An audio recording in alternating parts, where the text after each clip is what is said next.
Hello, friends. Welcome back to my Boomer Buddies podcast. And if you're joining us for the first time, we're so glad you're here today. We're bringing back one of our most popular guests and episodes. It's the director's cut of Quincy Goes to Woodstock. It's a nostalgic tale of a teenager, Quincy Stringham, convincing his dad to go, the amazing experience of being there, the hassle of getting home, and being touted as a semi-hero when he got home. Enjoy.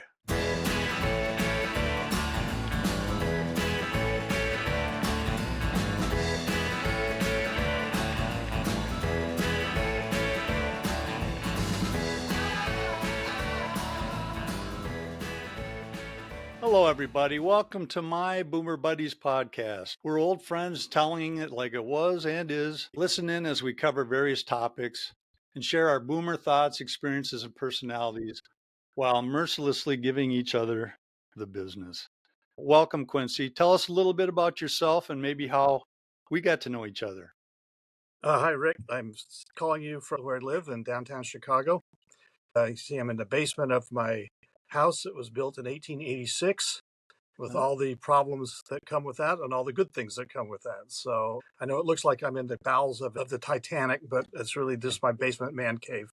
So, and Rick and I have known each other. I was probably since like Late 90s, yeah. late 90s. 90s, yeah. And then I walked up to him at this For the Record board game booth at the basement of the Javits Center and this rock and roll trivia game. And considering myself somewhat of an expert on the subject, I couldn't help but stand there and kind of look and see what he was doing. I had a sales rep business located out of Salt Lake City, which is where I lived at the time. And so I just stood there and watched. And eventually Rick saw me lurking there and was asking people questions as they sauntered by and try to get their attention and ultimately to buy his game to carry in their stores. And he said, can I ask you a question? And I said, sure. And he asked me a piece of rock and roll trivia, and I answered the question. He says, okay, can I ask you another one? I said, okay. He asked me another one. I answered it. And this went on for, I don't know, half dozen, 6, 7 questions. And I answered all the questions. And I said, well, when he's going to get to the hard ones, And finally he looked at me, he says, who the hell are you? And how do you know all this stuff? And I said, You're pretty good. I said, well, I know several things. I know about baseball, and I know about rock and roll, and I know about toys. And so here I am. That's what I do. I just happen to know all these things. And so we talked. He says, and what do you do for a living? And I said, well, I have a sales rep business that covers all the 7 Intermountain states. And he said, in other words, you sell toys to the stores. I said, that's what I do. Rick said, you and I need to talk. So we talked, and I ended up coming on board and selling his game in our firm and around those big square states out west that people back east don't think anybody actually lives in, but people actually do live there, and they bought his game. Then I even took it on the road with me. I was doing some operational work with a rolling review of rock and roll review of Buddy Holly, Richie Valens, and the Big Bopper that traveled all across country. I spent a lot of time in the Midwest, and one of the things I was in charge of was all the merchandising for the operation. And so I included the For the Record board game in our merchandise booth. And, we'd sell, reasonable amount. And every time we came through Minnesota every year, and Rick and Sharon would drive over to, St. Cloud, and resupply me with that. So there was free shipping. So bring him over to the trunk of his car in the middle of January. Say, And here you go. And we'd get to watch the show, the Winter Dance Party. And we let you in free, I'm sure, right? I hope. Absolutely. And we helped you at the table a little bit too. Yeah, that's right. To try to, move some games. So yeah, so we've had and we've just stayed in touch. That was between 2000 and 2008. And then we've stayed in touch. We kind of had a dry spell where we didn't I got remarried and moved to Chicago from Salt Lake City. And then we got in touch just a few years ago again, just checked in to make sure that's how we were doing. And here we are today. So yeah, now I call you the ultimate baby boomer, and the listening and viewing audience might go, well, why is he the ultimate baby boomer? Well, first of all, you're from the tier 1 of the baby boomers. You were born between 1946 and 54. Yeah. And I'm second tier, 1955 to 1964. So you were in the cutting edge generation of the baby boomers. Right. And and you have a lot of great memories. You can talk to me, and I know most of what you're talking about, and I can talk to you, and you know what I'm talking about, what we went Yeah, through. In cars, sex, and rock and roll was right, basically our era, right? And right, so I look up to you in many respects. You are a musician. You've been a musician for years, correct? right, right. You sent me a couple of T-shirts from the band when you were out in Utah, the Gray Dogs, and it's the best T-shirt I ever had. I wore holes through both of them. And you are still playing music in the Right. Chicago area. Got a band called the Lonesome Whippoorwills, which you may think is a terrible name for a band, but it's actually a line from I'm So Lonesome I Could Cry by Hank Williams.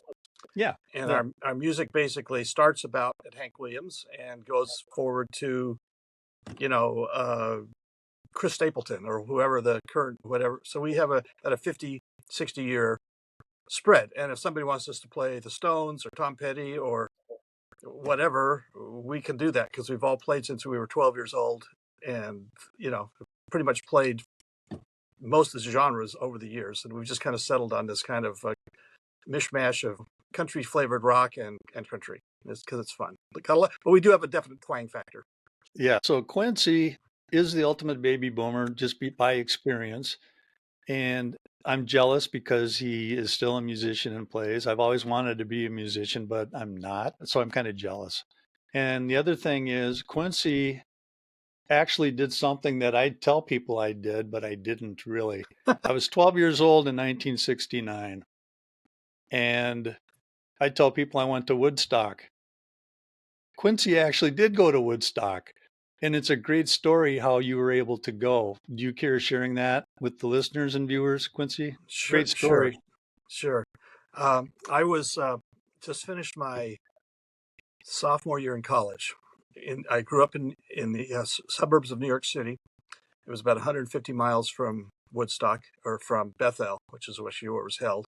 So it Mhm. was just over the Hudson River and just upstate a little ways, so it wasn't very far away, really.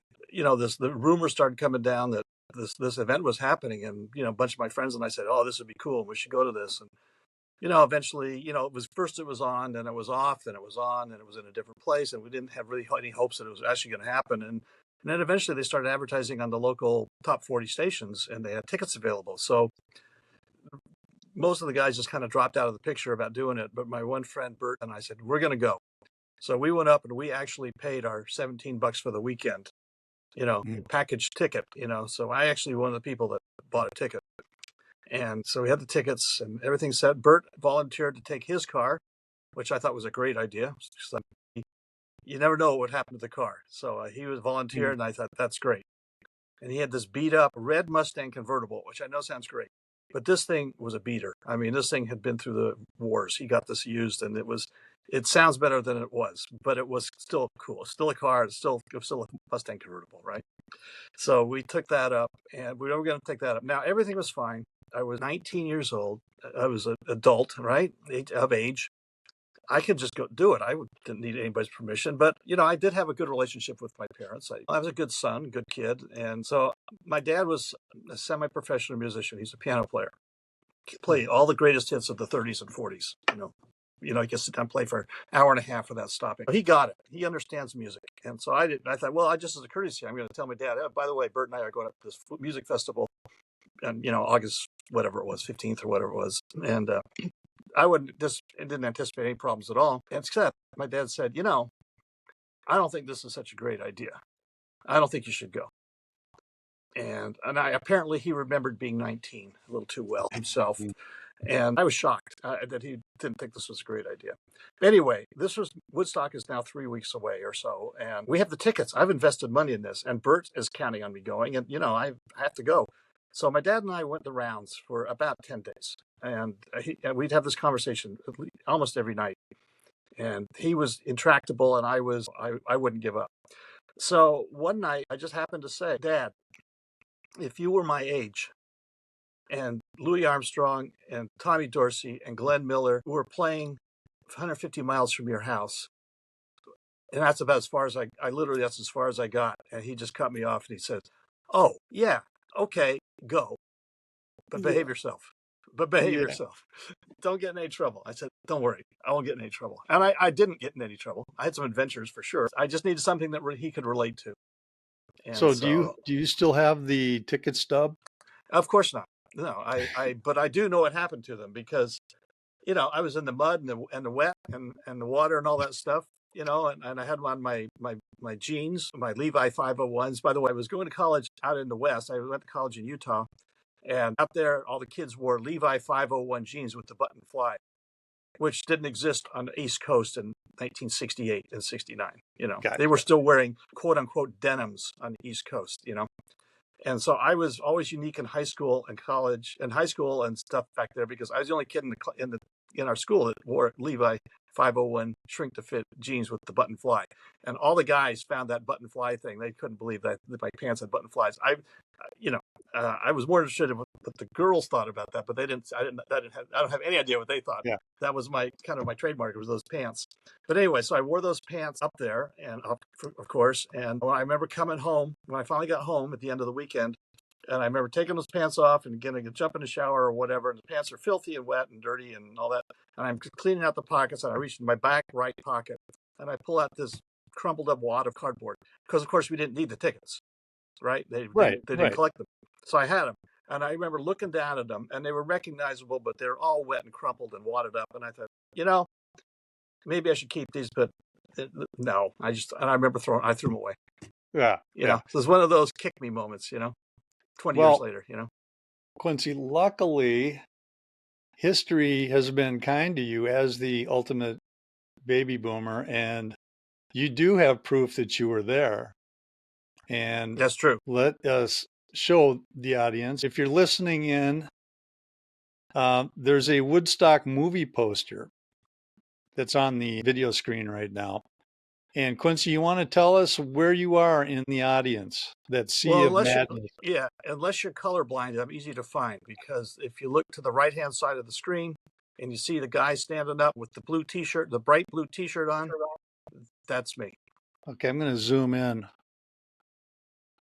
There's Quincy right Yeah, there, right on, just on the audience. right there, with his holding my jacket and my other hand on my left hip, the Oh, with the blue shirt. okay, now let's dig a little deeper, Quincy. You are there. Do you remember what you were thinking at that moment? Yeah, I think I got a zero. I mean, I don't know exactly when that. I mean, I don't have proof of when it was, but I have a feeling it was when I had to get back. I had promised. I had a summer job that I'd had for 5 years. They were nice. It was at the local small grocery store in my town, and the manager actually gave me Friday off so I could get up there. And so I had Friday and Saturday off, which was unheard of. And of course, all the stores are closed on Sunday in those days, so that wasn't an issue. But I promised him that I would be back to work at 8 o'clock on Monday morning to load the produce off the streets of New York and set up the produce department with Frankie and Johnny, the two produce guys. So I had to get back. And of course, the festival was running late. And the Bert who I went with, his main goal going up there was to see Jimi Hendrix, who, Yeah. of course, was closing the whole show. He was supposed to close the show on Sunday night. Well, this was Sunday at about 5 o'clock rolled around. And with all the delays, we could see that Hendrix was not going to be playing anytime soon. And he, in fact, did play at like 9 o'clock the next morning. My sense of responsibility kicked in, and I said, "We got to go." And he said, "No, I'm not leaving. I need to see Hendrix." And I said, Hmm. "Okay." So I said, "Well, okay, I'll see you at home. I got to go." So I packed up my jacket, probably you see there, and the stuff I had on Side Hill where I'd been sitting for 3 days with some friends. We actually ran into some friends from our town as when we got there, and they already had a place to sit, so they invited us to sit. And we were sitting about a third of the way up the hill. We had great seats, but I pretty much spent the weekend right there, and so I packed up what I had. And we had set up a tent about a mile or two away on the Route 17 in a field with some other tents. And so I thought, well, I said I'm just going to go pick up a few things there. He said he'd bring the rest back in his car, so I could travel light. So I headed that way, and it was like watching a refugee movie from World War II.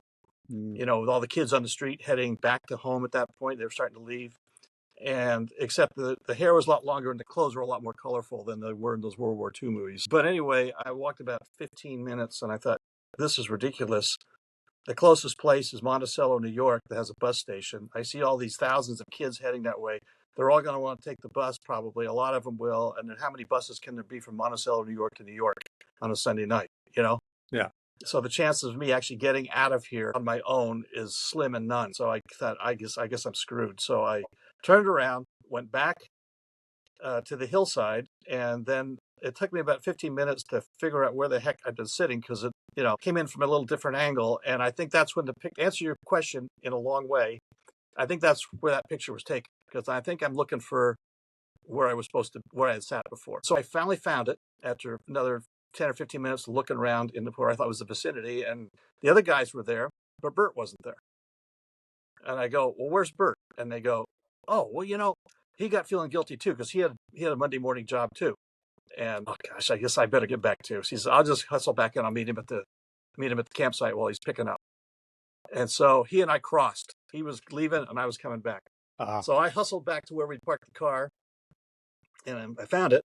And all I found was an empty space. And I asked some people. I said, "Where's the guy with the red car and the pup tent?" And he said, "Oh yeah, man, he just left about 10 minutes ago." He said he came back and you weren't around. And he said, I guess you'd already been here, so he just packed up and took off. So I missed him like by 10 or 15 minutes. oh, So so how so did you end up getting back? oh well, Monticello, New York is 20 miles from Bethel. And there's Mhm. only one way to get there. You go down Route 17. It's a 2-lane rural highway up in Catskill Mountains. And I Mhm. just started walking, and with the rest of the people, I hopped on the back of a pickup truck at one point. I hopped on the back of like a '57 Chrysler with the huge fins. Remember those? Yeah. And which you could hang on to. And I sat on the trunk and hung on for dear life onto these fins. And the thing's only going 10 miles an hour, so it wasn't that difficult. So I did get a ride part of the way, but I walked most of the way. And I rolled into Monticello at about 12 o'clock at night, and I found the bus station. And I thought, well, this is going to be like, a refugee center, and I'll just stay here for 3 days till I can get a bus. And I'll be damned. I walked in, walked up, found a ticket thing, and got in line, got a ticket. They said, "Oh yeah, there's a bus leaving at 3 in the morning." I said, "You're kidding me." And so I bought a ticket. I couldn't believe it. I got a ticket to New York at 3 in the morning on this bus. And so I jumped in the bus, proceeded to fall asleep, I think, and woke up at the Port Authority bus terminal in Manhattan and had to get over to Grand Central to catch the train up to my town, about 20 miles north of New York City. And that's the first time I realized that this was a big event because there was no newspapers. We didn't have telephones that we called. We'd hear an occasional announcement that we're in the news and this is like we're the second biggest city in New York or whatever it was, but we weren't really paying that much attention to that, didn't know it was a historical event. But I got in the cab, with my duffel bag and my looking like I'd been drugged through the mud, which I had been. And the guy goes, "Oh man, you've been at Woodstock?" And I go, "Oh, yeah." He goes, "Oh man, tell me all about it, man." He's a younger guy, he was all excited. He wanted to know all about it. I go, "Yeah, I was up there listening to a lot of music, kind of rain, and we had a great time." I bet he was really impressed that I was there. And I go, "Well, maybe this was a bigger deal than I thought." And so I took the train up to my town. I got there about 7 in the morning and walked up the hill about a mile away to my house and walked in. And my mom and dad always had breakfast in the kitchen about that time while my dad was getting ready to go to work. And he always leave right around 8 o'clock, 8 to 7:45. And so I come walking in, and the screen door was open. And I mean, screen door was open, screen door was there. I just opened the door, and the rule was, don't slam the screen door. I mean, how many times, 1,000 times I heard that as a kid, right? So of course I walked in and slammed the screen door. So my mom, the floor plan was like a square where it was like a track running around the first floor. And so the kitchen was back at the far corner from the front door. And I guess my mom heard the screen door slam. And she thought, it's got to be my kid, screen slamming the door. But she came running around the corner. I don't think her feet were touching the ground because they hadn't heard a word about it. All they'd been seeing was on the news about the hippie fest mired in mud up there. And they didn't know if they'd ever hear from me. They thought I'd be like Charlie on the MTA, that he never returned. No, he never returned. And there I was. And so she hit me with a crossbody block, essentially. It's like I had just gotten home from World War II. I mean, she was so excited to see me. My dad said, "Hey, nice to see you." so, so I got ready and took a quick shower and, threw away the Woodstock tickets, apparently, and walked down to our town where the train station was for my dad to go into New York. And I just went to my grocery store and fixed the produce department for the morning, And of course, the guys showing up there, these guys who were all kind of, cross section of New Yorkers, have been giving me all sorts of crap about going up to with all the hippies to this music festival. And now I'm the returning hero. I'm a celebrity. So I spent the next 3 days where they'd say Mrs. Jones would come in the store and said, "Hey, that my nickname was College Boy." They say, "Hey, College Boy, come here." And they say, "He was at Woodstock. Tell Mrs. Jones about your rip." So I had to tell all the matrons of our town, about my adventures in at Woodstock. So yeah. So getting home was actually pretty cool. Pretty cool experience. If you enjoy this podcast and are viewing on YouTube, please hit the subscribe button on your screen, and share it with your friends, and feel free to comment below. You can also hear us on Spotify and Buzzsprout. Feel free to email comments to myboomerbuddies4@gmail.com. My special thanks to Quincy Stringham for sharing how we met many years ago and sharing his experiences, amazing experiences at Woodstock. I'm so jealous. Thank you for watching My Boomer Buddies podcast, where we tell it like it was and is. And until next time, we hope to see you around the block. And tell a friend. Thanks.